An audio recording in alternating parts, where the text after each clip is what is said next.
इसके बारे में जो चेयरमैन मैट्रिक बोर्ड का कहना है वो ये है कि मैट्रिक के सालाना इम्तहानात अब रोज़ जुम्मा 10 अप्रैल से लिए जाएंगे।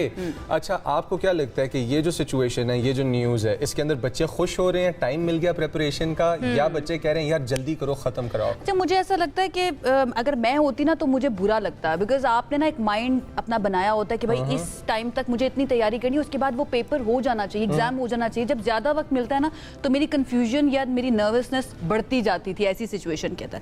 बहरहाल जी, इस वक्त सिचुएशन ये है कि एडमिट कार्ड्स जो हैं वो फराहम नहीं किए गए थे बर वक्त, इस वजह से इन इम्तहानात को मुलतवी किया गया। अब मैट्रिक के सालाना इम्तहानात जो कल से शुरू होने थे वो अब 10 अप्रैल से शुरू होंगे। ताहम प्राइवेट स्कूल एसोसिएशन के जो चेयरमैन है, ऑल प्राइवेट स्कूल एसोसिएशन के, वो हमारे साथ मौजूद हैं। उसके बाद सदर all private school association Kashif Mirza साहब भी हमारे साथ मौजूद हैं। तारिक शाह साहब और काशिफ मिर्ज़ा साहब दोनों ने हमें ज्वाइन कर, उनकी तरफ चलते हैं और ज़रा उनसे जानते हैं कि वो क्या सोच रहे हैं इस सिचुएशन के बारे में। तारिक शाह साहब, मैं आपसे आगाज़ करना चाहूँगी। सबसे पहले आप लोगों का ये मुतालबा भी था कि थोड़े से मुलतवी हो जाने चाहिए, थोड़े से डिले कर देना चाहिए। अब आपको लगता है कि इट्स बेटर कि मुलतवी हो गए हैं ये इम्तहानात, या फिर आप जिम्मेदार किसको समझते हैं इन इम्तहानात की मुलतवी होने के, कि कोई प्री प्लानिंग नहीं थी, कुछ पहले से जो है ना डिसाइड करके नहीं रखा गया, कुछ इस तरह से मंसूबा नहीं बनाया गया कि वक्त पर एडमिट कार्ड्स मिल जाने चाहिए बच्चों को?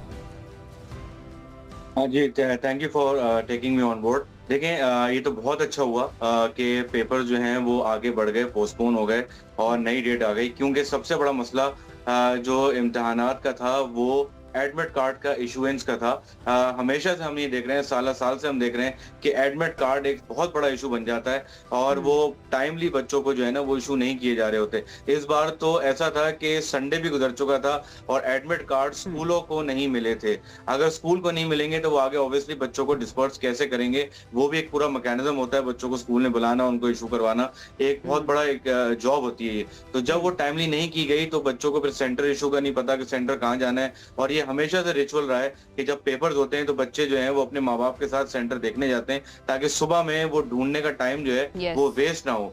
तो इतने संगीन सूरत हाल थी कि बोर्ड में भी इतना रश था और ना पेरेंट्स को एडमिट कार्ड मिल रहे थे, ना स्कूल्स को मिल रहे थे। तो उसमें हमारा मुतालबा ये था कि इस डेट को आगे बढ़ा जाए। अभी अगर कोई एक बच्चा, मैं तारिक शाह साहब अगर आपसे पूछूं, स्टेटस भी जानना चाहूंगी कि अब मिल गए हैं एडमिट कार्ड या नहीं। और जितने भी हमें देखने वाले हैं, स्पेशली अगर आपका कराची से ताल्लुक है, तो आप हमें कॉल्स कर सकते हैं अगर आपको किसी भी तरह की कंफ्यूजन है, क्योंकि ये दोनों ओहदेदारान हमारे साथ मौजूद हैं। You can call on our number जो हम स्क्रीन पर फ्लैश भी कर रहे होंगे। तारिक शाह साहब, स्टेटस क्या है? अभी बच्चों को मिल गए हैं एडमिट कार्ड्स या अभी भी कुछ वक्त है? नहीं, अभी नहीं मिले। अभी भी बहुत सारे जो हैं वो एडमिट कार्ड इशू नहीं हुए हैं। जब भी टाइम आगे बढ़ाया गया है ताकि मंडे को और ट्यूसडे को आराम से जो है वो इसको इशू करवाया जाए, क्योंकि इनका सर्वर डाउन हो गया। और जबकि ये इतना बड़ा बोर्ड है, 3,80,000 बच्चा यहाँ पर मौजूद होता है जो पेपर देता है, इससे रजिस्टर्ड रहता है। तो पोर्टल भी उसी हिसाब से, उस मैकेनिज्म के हिसाब से बनाया जाता, ताकि अगर सब जाकर अपना डाउनलोड करने जाते तो वेबसाइट के सर्वर्स भी ऐसे होने चाहिए। तो वो डाउन है और आज तक डाउन है,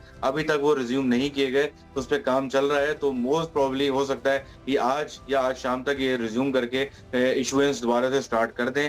लेकिन जो है इसमें जो आपने कहा था गफलत किसकी है, देखें एंड टाइम पर कंट्रोलर एग्जामिनेशन चेंज कर दिया गया। वो ऑब्वियसली जब नए आए हैं तो उनको चीजों समझने में टाइम लगा, पुराने जो चले गए उन्होंने चीजों को डिसोन कर दिया। तो इन सारी चीजों में हमें देखना चाहिए। और मैं तो आपके चैनल के तवज्जो से मुराद अली शाह साहब से कहूंगा, जिनके अंडर में ये बोर्ड आते हैं एक्चुअली, तो उनको ये नोटिस लेना चाहिए कि आपके सूबे का एक शहर कराची, जिसमें 3,80,000 से ज्यादा बच्चा जो है वो एग्जाम में बैठने जा रहा है और उतनी मुश्किलात का शिकार है। तो इसमें बराए मेहरबानी इसका नोटिस लें और आगे आने वाले साल के अंदर ये गफलत दोबारा ना हो। बिल्कुल ठीक है। तारिक शाह साहब, आप साथ ही मौजूद रहिए। और काशिफ मिर्ज़ा साहब, ये मिसमैनेजमेंट जो है हमें नज़र आ रही है। मैं चाहूँगी थोड़ा सा हमें प्रोसेस, थोड़ा सा सिस्टम समझा दीजिए। एटलीस्ट कितने वक्त पहले बच्चों को एडमिट कार्ड मिल जाने चाहिए? आई रिमेंबर हमें कोई 10 से 15 दिन पहले मिल जाया करते थे एडमिट कार्ड। अच्छा खासा टाइम लिमिट होता था जहाँ पे हमें मिल जाते थे। सर, कितने दिन पहले मिल जाने चाहिए? और साथ ये भी बताइएगा कि are the authorities open to solution, कि अगर कोई AI बेस्ड, टेक्नोलॉजी बेस्ड कोई सोल्यूशन प्रपोज किया जाता है कि इस चीज़ को स्ट्रीमलाइन किया जा सके, 3-3.5 लाख हो या 10 लाख हो, इतना बड़ा नंबर नहीं है मैथमेटिकली अगर देखा जाए कि टेक्नोलॉजी उसको प्रोसेस कर सके या ना कर सके, बासानी किया जा सकता है, सेकंड्स की बात है। तो आर द अथॉरिटीज़ ओपन कि अगर हम लोग कोई सोल्यूशन सामने लेके आ जाए इसका?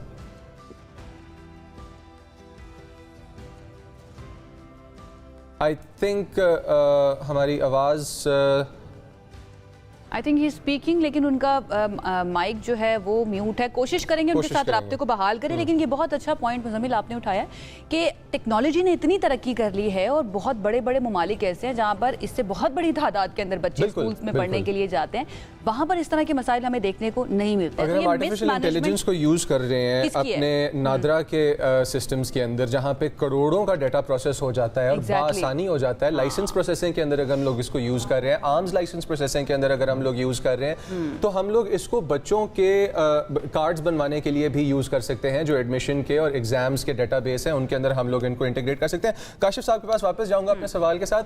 Sir, I apologize for the inconvenience के अभी थोड़ा सा आवाज़ का इशू रहा था। बताइएगा ज़रा कि क्या अथॉरिटीज़ इस सजेशन को भी ओपन है कि अगर कोई सोल्यूशन लाया जाता है टेक्नोलॉजिकली इस चीज़ को स्ट्रीमलाइन करने का, क्योंकि लास्ट पे अगर कंट्रोलर चेंज हो गया एंड पे आके, तो अथॉरिटी जारी बात है कंट्रोलर साहब से ऊपर उनकी सीट से जो है वो अथॉरिटी अकाउंटेबल होगी इन मसाइल के लिए। आपका इस बारे में क्या कहना है? आप बिल्कुल दुरुस्त फरमा रहे हैं। देखें, ये एक बोर्ड जो है ये सिर्फ एक कंट्रोलर का तो नाम नहीं होता, एक कंप्लीट बोर्ड के अंदर इनकी हायरार्की सिस्टम है। इनका एक बोर्ड ऑफ डायरेक्टर्स है और चेयरमैन उसको ऐड करता है। इसका मतलब है अगर कोई एक बंदे के आने और जाने से अगर इस हद तक ये कमजोर निज़ाम है कि 3-3.5 लाख लोगों को भी अकामोडेट नहीं वो कर पा रहा और वो सिस्टम जो पोर्टल जो है वो किसी एक शख्स के ऊपर डिपेंडेंट था, तो ये बहुत अनफॉर्चुनेट। और जिस तरह मेरे भाई तारिक साहब ने फरमाया कि यहाँ पे जो डायरेक्ट सीएम साहब इसको लुक आफ्टर भी कर रहे हैं, तो ये उससे ज्यादा अलार्मिंग सिचुएशन है कि हर साल ऐसा क्यों होता है। हमने आज ये पहली मर्तबा नहीं देखा, खासतौर पे पेंडेमिक के बाद तो पूरे पाकिस्तान के अंदर बात की जा रही है डिजिटलाइजेशन की, और सबसे बड़ी बात ये की जा रही है कि जो मैक्सिमम जो है वो लोगों तक जो है आपकी एक्सेस होनी चाहिए। तो ये बिल्कुल वही बात है जो हम बार बार कह रहे हैं कि पाकिस्तान के अंदर तो 14% आपका IT का इंफ्रास्ट्रक्चर मौजूद है। तो इन हालात में जब आप 3.5 लाख बच्चों को भी जो है वो सही तरह से मैनेज नहीं कर पाएंगे तो फिर कहाँ पे आपकी कैपेबिलिटी स्टैंड करती है। ठीक है, आप साथ ही रहिएगा। हमें एक लाइव कॉलर ने ज्वाइन किया, फ़हीम जदून कराची से हमारे साथ मौजूद हैं। काशिफ साहब एंड तारिक साहब आप भी साथ ही मौजूद रहिएगा। फ़हीम, अस्सलाम वालेकुम, बताइएगा क्या सवाल है आपका या क्या कहना चाहेंगे? वालेकुम सलाम मैडम, मैं कराची से बात कर रहा हूँ। सबसे पहले तो अच्छा आपने आज टॉपिक रखा हुआ है। मैं ये कहना चाहता हूँ कि हुकूमत को ये जो है ना महकमा तालीम के खिलाफ एक्शन लेना चाहिए। ये हर साल की तरह ये जो है ना मसला होता है और जो है ना बच्चों से भारी भरकम फीसें ली जाती हैं, उसमें तो कोई रियायत नहीं दी जाती, लेट फीस के साथ दी जाती है, ना उनको टाइम दिया जाता है। अब बच्चों की तैयारी का मरहला आया हुआ है, इम्तिहान सर पे, उनको ये टेंशन अलग खाई जा रही है कि एडमिट कार्ड कब मिलेंगे, क्या होगा, और जो है ना ये मतलब कोई वो नहीं है, अहम शोबा है। ठीक है फ़हीम, आपका क्वेश्चन हमारे पास आ गया, ये लेके हम जाते हैं अपने दोनों एक्सपर्ट्स के पास। तो सबसे पहले तारिक साहब आपसे मैं ये जो शिकवा आया है कराची से हमें फ़हीम साहब ने किया कि बच्चों से फ़ीस पे कंसेशन तो कोई नहीं की जाती, बच्चों को फ़ीस तो भारी भरकम ले ली जाती है, लेकिन जब ये एडमिट कार्ड्स वगैरह देने का और प्रोसेसेस का मरहला आता है तो वहाँ पे फिर हर साल ये फ्लॉ नज़र आता है। क्या कहना चाहेंगे आप?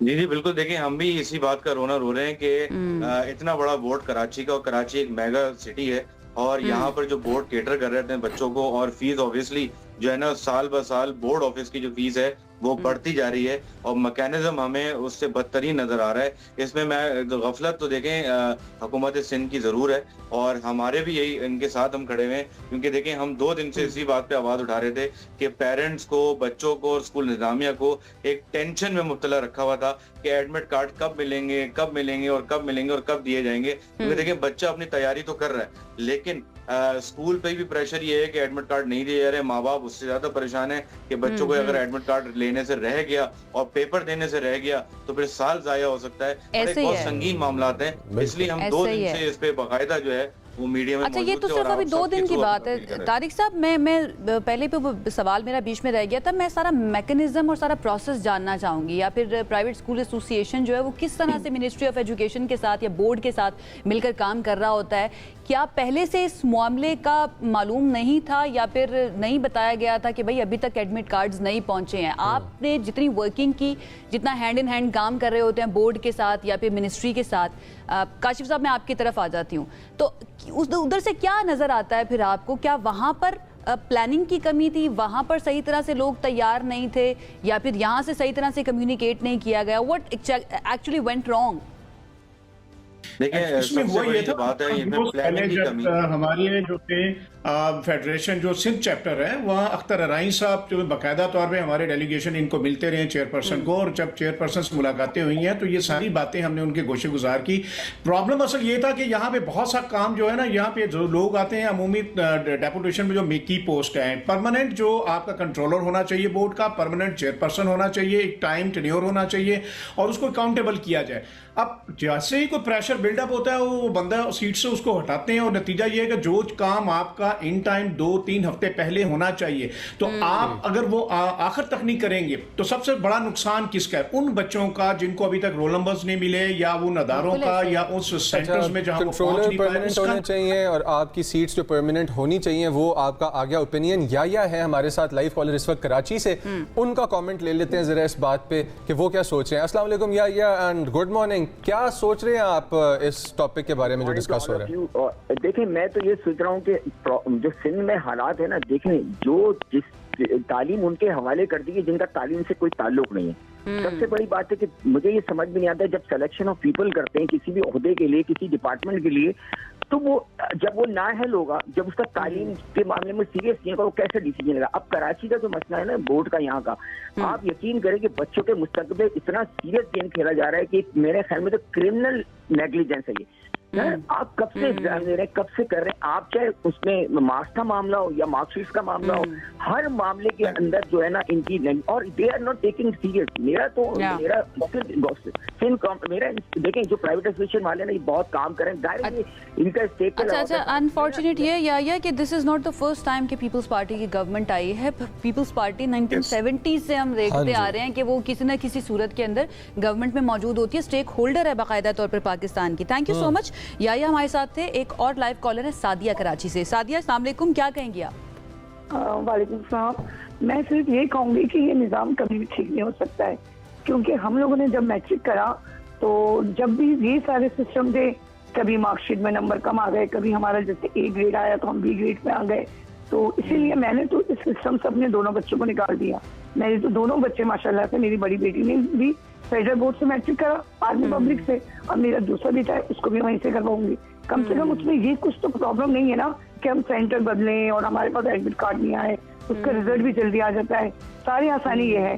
तो मैं सिर्फ ये कहना चाहूंगी कि देखिए अभी तो आप लोग एडमिट कार्ड के लिए लड़ रहे हैं, आपस में परेशानी हो रही है, अभी जब रिजल्ट आएगा इन बच्चों का तो उसमें कितना नुकसान होगा इन बच्चों का। ऐसे ही है। और जब हम कंपैरिजन करते हैं बाकी सूबों के साथ, सिंध के बोर्ड का, कराची के बोर्ड का, तो हमें हमेशा तालीम के मामले के अंदर नजर आता है कि यहाँ पर और काम करने की ज़रूरत है। तारिक साहब, मैं आपकी तरफ आना चाहूँगी एक पॉइंट को लेकर, वो ये कि स्कूल्स के अंदर सिखाया जाता है बच्चों को डिसिप्लिन, प्लानिंग, उनके सिलेबस के अंदर ये चीज़ शामिल होती है, और जब वो ऊपर की तरफ देखते हैं जिन्होंने पंक्चुअलिटी सिखाई जाती है, जब वो ऊपर की तरफ देखते हैं जिन्होंने, जिनकी जिम्मेदारी है ये सब कुछ सिखाना, जो डेलीगेट करते हैं टीचर्स को, स्कूल्स को, वही मुकम्मल तौर पर तैयार नहीं है, वही डिसिप्लिन नहीं है, तो फिर बच्चों की तरबियत के ऊपर, बच्चों की तालीम के ऊपर इसका क्या असर पड़ता है? मैं चाहूँगी फाइनल कॉमेंट आप कीजिए, देन हम कंक्लूड करेंगे सेशन को। तारिक साहब। जी बिल्कुल, देखें बिल्कुल आपकी बात सही है, और जो पूरी बोर्ड ऑफिस की लीडरशिप है उसने अपनी एग्जाम्पल कभी भी अच्छी सेट नहीं की।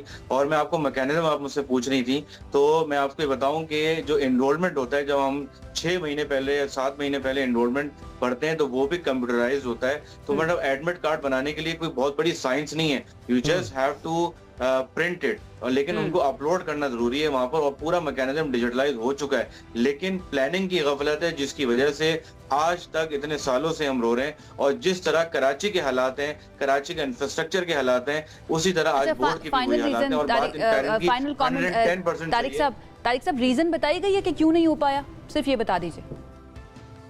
सर्वर डाउन है, सिर्फ एक रीजन हमें हमेशा मिलता रहा है कि सर्वर डाउन है, सर्वर डाउन है, और सर्वर्स के अगर सर्वर डाउन है तो मेरे ख्याल से गवर्नमेंट उसमें इतनी केपेबल तो है कि अच्छे सर्वर्स डिप्लॉय कर सके। मैं पूरी कॉन्वर्सेशन के अंदर ना ये समझने की कोशिश कर रही थी कि वो इज रिस्पांसिबल या किसके ऊपर डाला जाएगा, तो सर्वर पे डाला गया। Conclude because we have to go towards a short break. Before we conclude, क्या हमारे पास फाइनेंशियल डाटा मौजूद है, हाँ या ना में आप जवाब दे सकते हैं?